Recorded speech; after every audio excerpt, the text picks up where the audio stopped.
o homem pode colocar sua vida em jogo 1000 vezes por ela. Neste capítulo escreve-se 3 evidências de fé de Neemias. Ao estudar essas evidências de fé, devemos examinar nosso coração a fim de determinar se estamos de fato caminhando e agindo em fé. Queridos, eu quero te dizer uma coisa. Eu e você temos que confiar. Quem tem fé confia, na verdade, na graça, no favor de Deus. É por isso que a pessoa, ela não é porque ela não está fazendo algo contando com as suas qualidades. Quem tem fé não é simplesmente falar, não, como eu sei fazer isso. Não é. A pessoa faz porque confia na graça de Deus, porque sabe que Deus pode lhe favorecer, e por isso ele age. E enquanto você não tiver isso no teu coração, sempre quando você for pedir alguma coisa, vai ter sempre o seguinte: será que eu mereço? Será que eu posso? Será que eu devo? Por quê? Porque a pessoa não está confiando no favor de Deus, ela está confiando nos seus próprios feitos, ela está se julgando. Então é mais ou menos assim: se a pessoa está bem com Deus, se a pessoa está fazendo tudo certinho, mediante o que ela acha, que ela tem como concepção, ela começa a falar assim, não, eu mereço. E aí então ela vai no sentido de alcançar alguma coisa de Deus. Mas isso é uma forma errada de pensar. Fé não é isso. Fé é você entender que eu e você, na verdade, queridos, não merecemos de fato nada. Nada. E a minha e a tua maior justiça diante de Deus, a Bíblia diz que é como um trapo de imundícia. Se eu e você somos salvos, entenda isso. Sabe por que eu e você somos salvos? Não foi porque merecemos, ou porque temos alguma boa obra. Nós somos salvos ainda quando estávamos mergulhados no pecado. O Senhor estendeu a sua graça, o seu amor, o seu favor para nós, e por isso somos salvos. E por sermos salvos, então aí passamos a ter boas obras. É diferente, é o contrário. Muitas pessoas querem ser justificadas pelas suas boas obras, e não é. Ninguém é salvo por obra nenhuma. Você pode fazer a caridade que for, você pode tentar ajudar quem for, isso não vai te salvar. O que te salva é a fé em Jesus Cristo. E por que devemos ter fé em Jesus Cristo? Porque Ele é o doador da graça. É pela graça que nós somos salvos. Então fé é a pessoa entender, ela tem a concepção de que fé é a pessoa que pode contar com o favor de Deus. E se a pessoa tem isso, ela passa a ser um pouco mais ousada, porque ela não vai se avaliar ou se julgar simplesmente para pedir ou para fazer alguma coisa. Ela simplesmente vai confiar que Deus pode estender a mão sobre ela, e então ela vai ser mais ousada. Fale para o teu irmão, diga assim: a fé, diga assim, balança ele e fala assim, te deixa mais ousado. Amém? Agora a pessoa que não tem fé, ela sempre vai: será que posso? Será que devo? Será que dá? Será que não dá? E aí não tem fé. E quando não tem fé, não consegue agradar a Deus. Mas se tem fé, consegue agradar a Deus. E Neemias, neste capítulo 2, nesse trecho, porque nós lemos do 1 ao 10, Neemias tem 3 evidências de quem tem fé. Queridos, você pode pregar 1000 vezes sobre fé, e ainda assim você vai encontrar evidências de fé. A primeira evidência que Neemias teve, vamos falar sobre a primeira evidência? Vamos lá.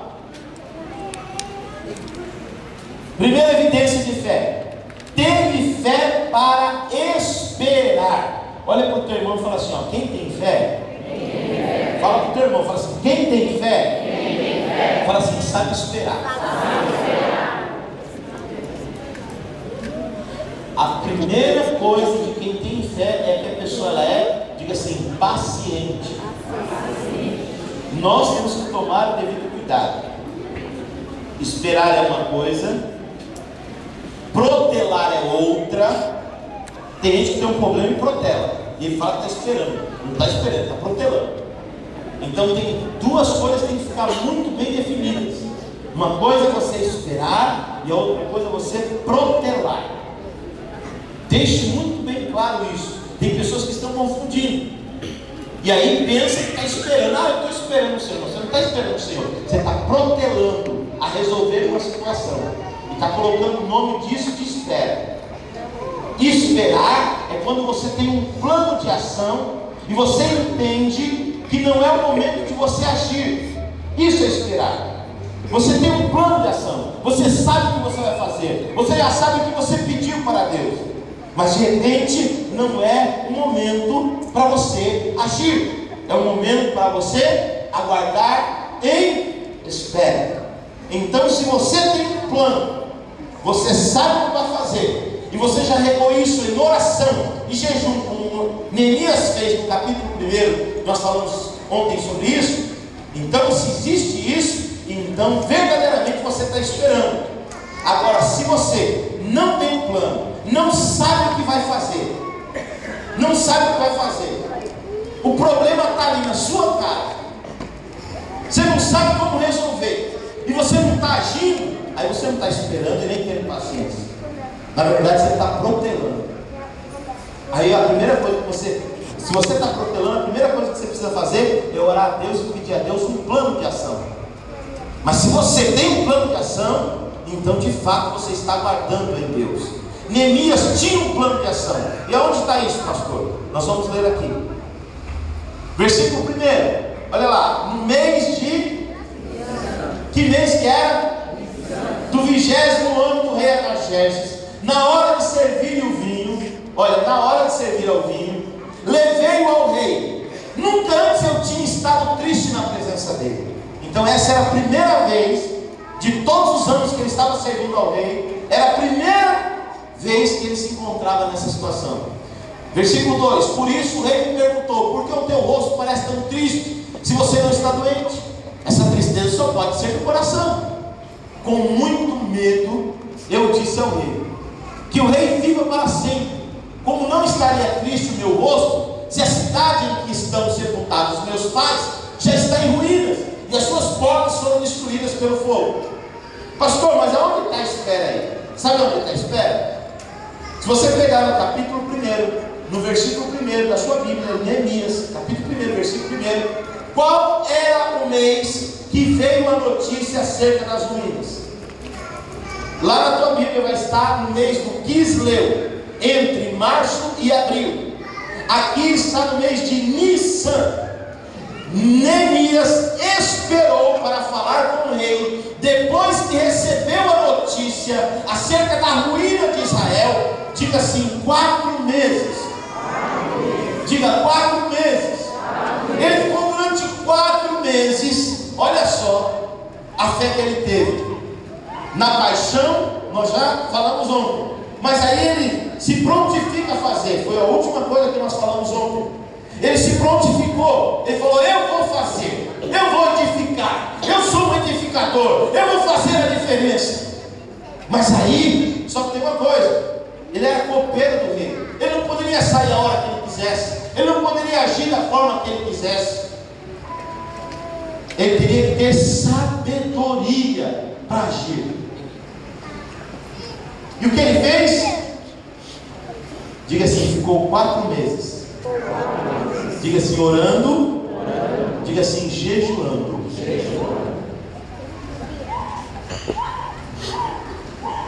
Fala para o teu irmão, fala assim: olha, você tem fé? Fala assim: qual é o teu plano de ação? Fala assim: quanto tempo você está orando e jejuando por isso? Neemias ficou 4 meses. 4 meses, todos os dias. Senhor, hoje é o dia de eu falar com o rei. Senhor, hoje é o dia de eu falar com o rei. Senhor, quando eu for falar com o rei, o que eu vou fazer? Como é que eu posso me comportar? Qual tipo de atitude eu tenho que ter quando eu for falar com o rei? Porque Deus, o Senhor conhece bem o rei. No dia, se eu pegar o rei, no dia que ele não estiver muito bom, ele pode, e aí, lá vai esse edificador. Então me dá sabedoria, Senhor, porque quando eu me encontrar com o rei, quando o Senhor disser é hoje, quando eu entender, eu tiver a percepção de que é o momento certo de eu agir, queridos, olha só, como eu disse, sabe o que Neemias fez? A gente já falou uma certa vez sobre isso, mas de forma diferente, acerca de cercar a bênção. Neemias, todo dia, ele ia servir ao rei, depois que ele soube da notícia. Imagine 4 meses. 4 meses. Todo dia você vê a pessoa e tem a oportunidade de falar com a pessoa, e aí, é hoje? E o Espírito falava assim: não, não é hoje. Sabe o que a Bíblia diz? A Bíblia diz que o coração do rei, em Provérbios, está na mão de quem? Do Senhor, de Deus. O coração do rei está na mão do Senhor. É o Senhor que pode mudar o coração de um homem. Querido, entenda uma coisa. A Bíblia diz em Romanos 13: não há uma autoridade sequer, uma, por mais que seja ruim, por mais que de repente não sirva a Deus diretamente, não existe uma autoridade em exercício, seja ela qual for, que não seja por consentimento de Deus. Porque no dia que Deus não quiser mais essa autoridade, Deus descarta essa autoridade. Toda autoridade. Em Isaías 45, você vai ouvir falar sobre Ciro. Quem foi Ciro? Um rei. Um rei, se eu não me engano, dos Médios. Sabe o que Deus diz através de Ciro? Que Ciro iria libertar o povo dele. E aconteceu. Sabe por quê? Porque o coração do rei está na mão do Senhor. Mas todo dia, imagine a pessoa querendo fazer algo, ter um plano para fazer algo, mas de repente chegava lá: é hoje. Deus falava: não, não é hoje. E ele continuava orando e jejuando: é hoje? Não, não é hoje. O que você tem colocado nas mãos do Senhor? Quanto tempo você está orando? Porque fé, você precisa ter fé. Para quê? Para quê?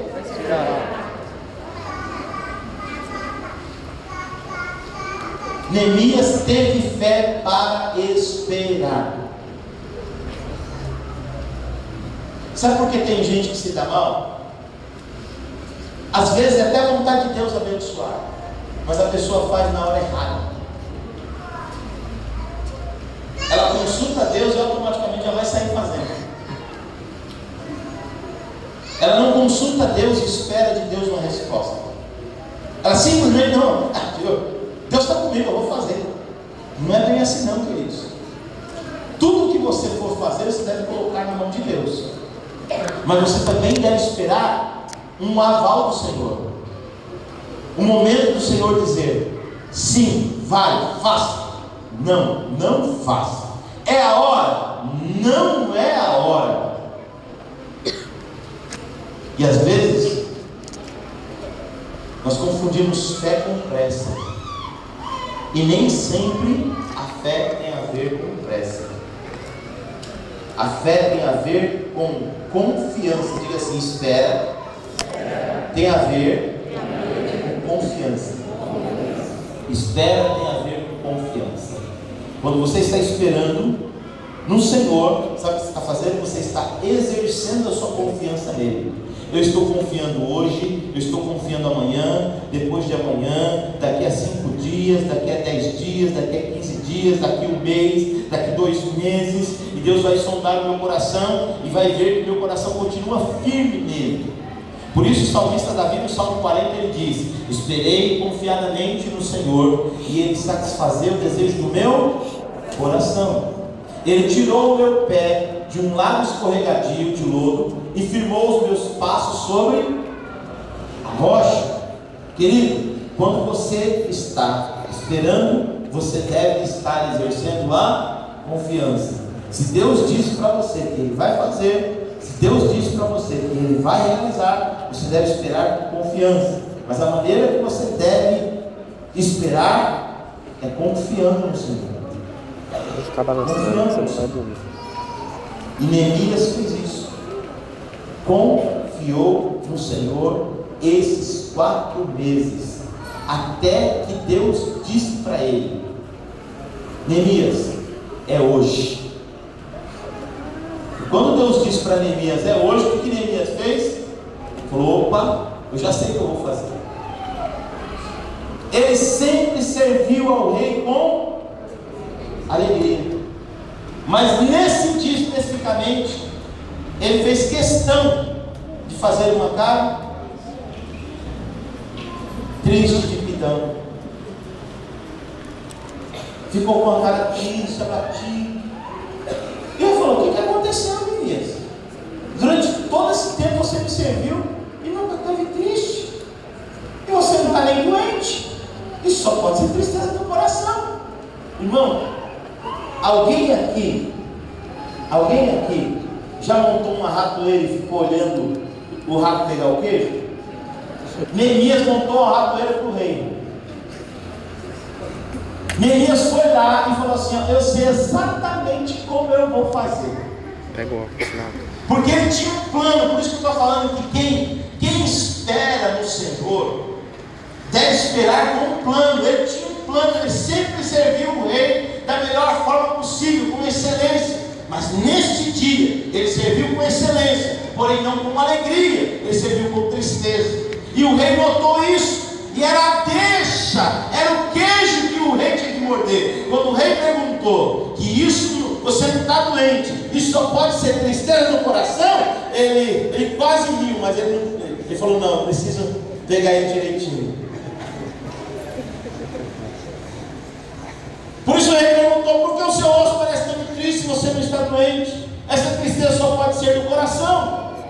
Com muito medo, ele não foi precipitado. Fala para o teu irmão, fala assim: quem tem fé não é precipitado. Eu disse ao rei que o rei viva para sempre. Como não estaria triste o meu rosto se a cidade em que estão sepultados meus pais está em ruínas e as suas portas foram destruídas pelo fogo?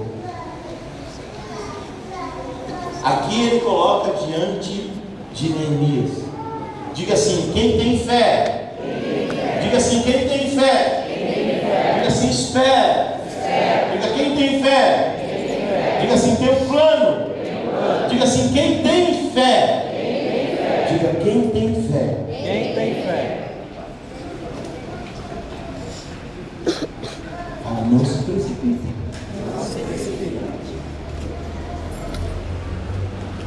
Todas as vezes que você for fazer alguma coisa, você tem que estar no tempo de Deus. O tempo de Deus é o Kairos. O tempo do homem é o Cronos. Por isso, vocês conhecem como cronômetro. Cronos é uma forma que os gregos viram o tempo que acontece aqui na Terra. Agora, Kairos é o tempo de Deus.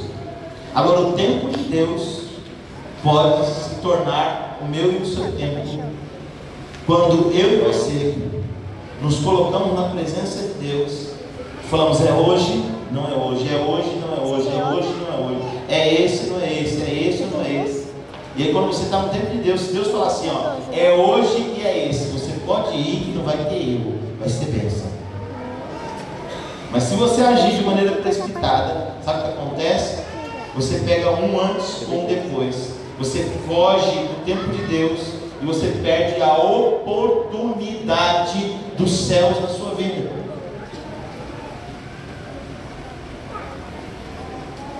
Quando você está exatamente no relógio de Deus, tudo vai dar certo. Porque o tempo de Deus está acima do tempo dos homens. Neemias ouviu a voz de Deus. É hoje. Depois de 4 meses. Ele poderia ter feito isso no primeiro dia. Ele poderia ter feito depois que ele ouviu, mas ele não fez. E por isso na Bíblia nós temos que prestar bastante atenção. Olha, no mês de Nissan, 4 meses depois, Ele esperou 4 meses para uma ação. Ele não se precipitou.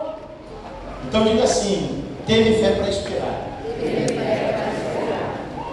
A segunda chave, aliás, o segundo ponto, diga assim: fé para pedir.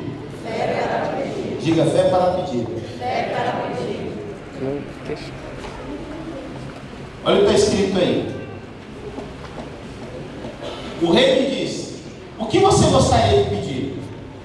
Então orei ao Deus dos céus e respondi ao rei: se for do agrado do rei, e se o seu servo puder contar com a benevolência do rei, que ele me deixe ir à cidade de Judá, onde meus pais estão enterrados, para que eu possa construí-la. Então a primeira coisa que ele pediu,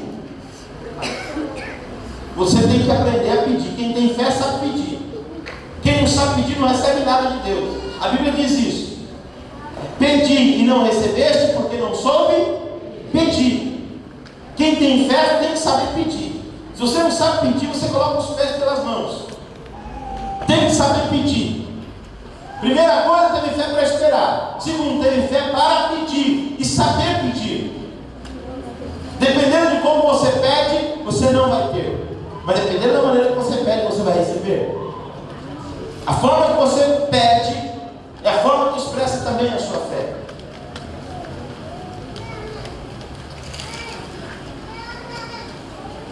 Comece a exercitar o saber pedir dentro da sua própria casa.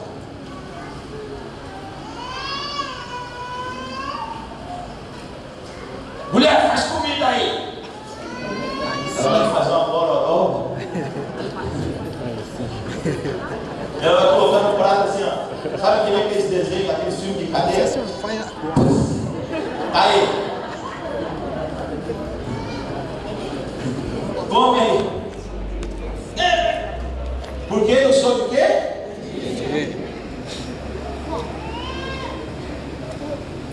Ele vai pedir o carro para o pai. Dá 8. Como é que você vai ter que gritar?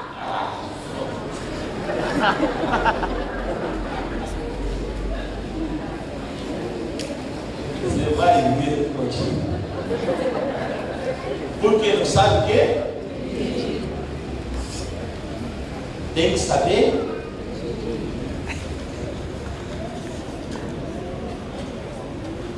Se for da benevolência do rei. Ele já estava falando que o rei era benevolente. Neemias, não Neemias ligeiro, viu? Todo edificador é ligeiro. Se for da benevolência do rei, ele já estava dizendo que ele era benevolente. Ou seja, estava dando um atributo, uma qualidade ao rei. Tem gente que chega para Deus e quer colocar Deus na parede. Tem que saber. Mas o mais importante, ele não disse só isso. Olha só, ele pediu, a primeira coisa que ele pediu é uma sequência. Saber pedir é uma sequência. Ele pediu para Deus, ele pediu para o rei, que o rei permitisse que ele tivesse liberdade de ir e vir. Ele não tinha. Ele estava, na verdade, em uma situação servindo o imperador Artaxerxes, o imperador daquele momento, daquele tempo. E se o rei liberasse, liberou. Se o rei não liberasse, se o rei não tivesse um dia muito bom, lhe cortaria a cabeça ou mandaria lhe prender. Ou até iria pensar, ele está pensando em uma conspiração contra mim. Mas como ele soube pedir, primeira coisa que ele pediu, primeira coisa que ele fez, na verdade, diga assim: quem sabe pedir, diga assim, a primeira coisa, diga assim, é saber agradar. Se você sabe agradar, já é um passo de cima. Se você não sabe agradar, já é um passo para não. Então, para ter, quem tem fé tem que saber pedir. Segundo passo é saber a sequência do que vai ser feito. Ele pediu liberdade para o rei, porque sem liberdade não adiantaria nada do resto dos outros pedidos. Ele pediu a liberdade de ir e vir. Posso ir até Judá? Onde meus pais estão enterrados, para que eu possa reconstruí-la. Depois ele pediu uma outra coisa, a liberdade, depois ele já estava falando, porque o rei era imperador e ele estava dominando sobre toda aquela área. Um rei Pérsia hoje seria o Irã. Ele estava reinando sobre todo o Irã, sobre todo o Iraque, sobre toda hoje onde é a Síria. Ele estava reinando sobre onde hoje é o Líbano. Ele estava reinando onde hoje são os países da Turquia, Ásia Menor. Ele estava reinando sobre todo aquele território. Ele estava reinando, descendo para Jerusalém, Israel. Ele estava reinando sobre todo Israel. E ele também estava reinando sobre o Egito e sobre Gaza, sobre a terra dos filisteus. Ele estava reinando sobre todo esse trecho. Tudo estava na mão dele, mas para cada lugar onde ele estava reinando, havia homens de confiança que ele colocava em determinadas cidades. Era como o imperador César Augusto, na época que ele invadiu Jerusalém. Quem ele deixou lá como homem de confiança dele? Pôncio Pilatos. Então, todo lugar que o imperador ele estende o seu reino, ele deixa alguém de confiança e muitas pessoas. E precisa de várias cartas. Por quê? Porque se não tiver o selo do anel do rei, não passa dele. Não passa, o cara é morto ali mesmo. Então ele pediu liberdade. Depois ele pediu liberdade para a construção. Posso construir onde está derrubado? E o rei liberou também. O que mais? Versículo 7. E a seguir acrescentei: se for do agrado do rei, que me dê carta aos governadores dos Trans-Eufrates, para que me deixe passar até chegar a Judá. Que me dê também uma carta para Asaf, guarda da floresta do rei, para que ele me forneça madeira. Ele precisava o quê? Para construir ele precisava de muitos materiais, e um deles era a madeira. Só que se você for em Israel, você vai entender por que ele pede madeira, porque em Israel quase não tem madeira. Mas em Tiro, em Sidom, aonde foi pego as madeiras para a construção do templo e de todo o utensílio do templo. Lembra de Salomão, não é? O rei de Tiro e de Sidom, lembra disso? Ele pediu. Qual é o símbolo do Líbano? Na bandeira do Líbano, qual é o símbolo? Qual é? Um cedro. Por quê? Porque lá é lugar de madeira. Então ele precisava da carta para que essas pessoas pudessem fornecer a ele o material. Ele pede liberdade, ele pede a oportunidade de construção, e ele pede o quê? O material. Se ele não tivesse isso, e também ele pede cartas especiais para cada lugar que ele vai passar, para que pudesse ter o selo do anel do rei, para que ele pudesse ter liberdade, ninguém impedisse ele. Ele teria liberdade completa. Se tivesse a carta com o selo do anel do rei, estava liberado tudo, ninguém poderia reter, ninguém poderia impedi-lo. Então ele sabe pedir. Quem tem fé sabe pedir. Eu já contei isso, mas eu vou contar novamente para que você possa ter uma ideia. Uma certa vez uma pessoa fala assim: pastor, por que todo mundo conta testemunho e eu não conto? Eu ganho tão pouco, não sei o que, Deus me abriu uma porta, eu ganho tão pouco, não sei o que. Eu falei assim: mas, irmão, se você não recebeu, você não souber. Eu pedi um emprego. Eu falei assim: no dia que você souber pedir para Deus um emprego, então você trabalha muito, ganha pouco, e você está reclamando do quê? Deus te atendeu, rapaz, vai ver que você é um murmurador. Tem gente que pede para Deus: eu não quero trabalho, porque está passando uma dificuldade e não sabe pedir, e pede para Deus o quê? Deus vai dar um monte de trabalho, e o teu salário vai ficar? Me dá. E você vai reclamar? O que você pediu para Deus? Você só pedir? Então o que você tem que pedir para Deus? Emprego. Ele tem trabalho, mas ele também tem outras soluções. Essa é a diferença. Então você tem que especificar. Porque se você não especificar o que você quer, você se dá mal. Às vezes, pelo momento que a pessoa está passando, a pessoa pede uma: ô Senhor, me dá qualquer carro, estou precisando de um carro, me dá qualquer carro. Você vai viver mais empurrando o carro que dentro do carro. Vou terminar aqui agora. E por que você vai empurrar mais do que você vai entrar dentro do carro? Porque você pediu o quê? Mas você especificou. 2,30. Pedi logo a Veloster. Às vezes as pessoas. Eu pedi esse nome logo a Veloster já. Necessidade de dificuldades momentâneas, mas ela esquece de pedir bem.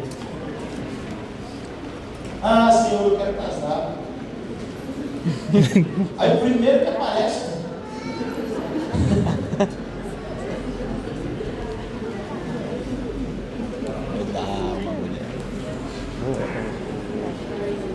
Primeiro que aparece, é na primeira suma vem do pastor. Não, pastor. Não, marido de Deus me deu. O que você pediu para Deus, né? Me dá casamento. Me dá. Parou de gravar? Não. Você soube pedir? Você soube avaliar? Você soube esperar? Tem que saber pedir. Por isso tem muita gente. Sabe qual é o problema? Porque as pessoas pedem mal? Porque as pessoas não têm tempo para Deus. E as pessoas pensam que Deus é que nem o. Como que é o? Aquele. Sedex. A Sofia é muito barata. Ela catou alguém sem dar no Sedex. O que? A Sofia. Queridos, Lá no G5. quando você vai pedir algo, você tem que saber pedir.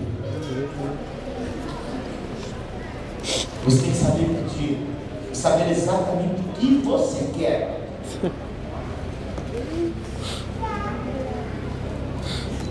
A Bíblia diz que Deus não é homem para que minta, nem filho do homem para que se arrependa.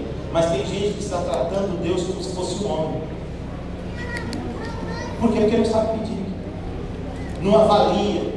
Antes de você pedir, vou te dizer uma coisa. Você deve avaliar tudo. Tudo. Quer ver um exemplo?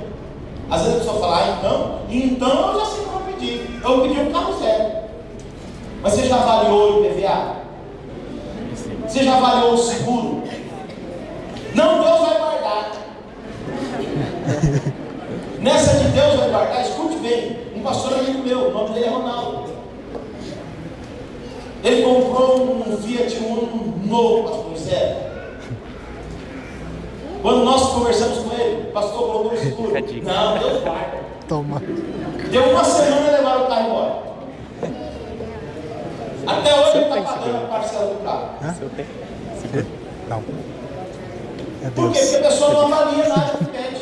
Ela simplesmente pede, vai lá, faz e não avalia. Quanto vai pagar de seguro, quanto vai pagar de IPVA, quais são as despesas. Tem muita gente que faz as coisas por impulso, não sabe pedir. Você tem que saber pedir. Você tem que entender o que você pediu.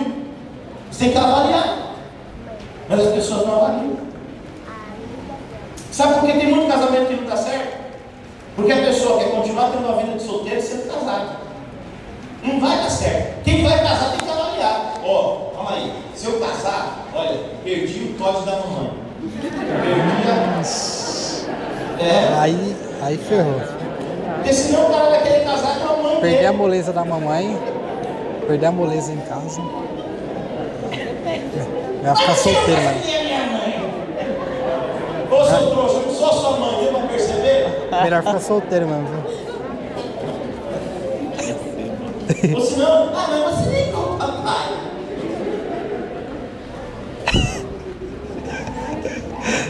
Você já avaliou? Sério, querido, já avaliou? Tem que avaliar tudo. Aí depois que avaliou, aí você pede para valer. É um pente fino. E a Bíblia diz assim, pedir e o quê? Pedir o quê? Porque tudo que você pede, e quem busca, encontra, e quem bate, se abre. Mas tem que saber, se nós, sendo maus, sabemos dar boas coisas aos nossos filhos, quanto mais do nosso Pai que está no céu. Se você pedir um ovo para Deus, Ele vai te dar um escorpião?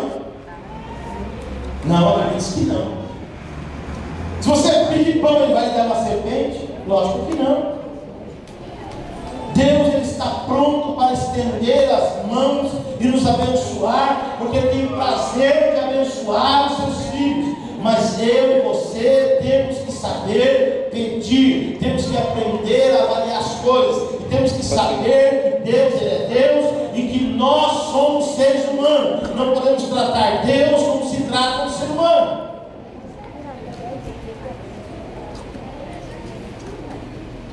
E isso é saber o quê?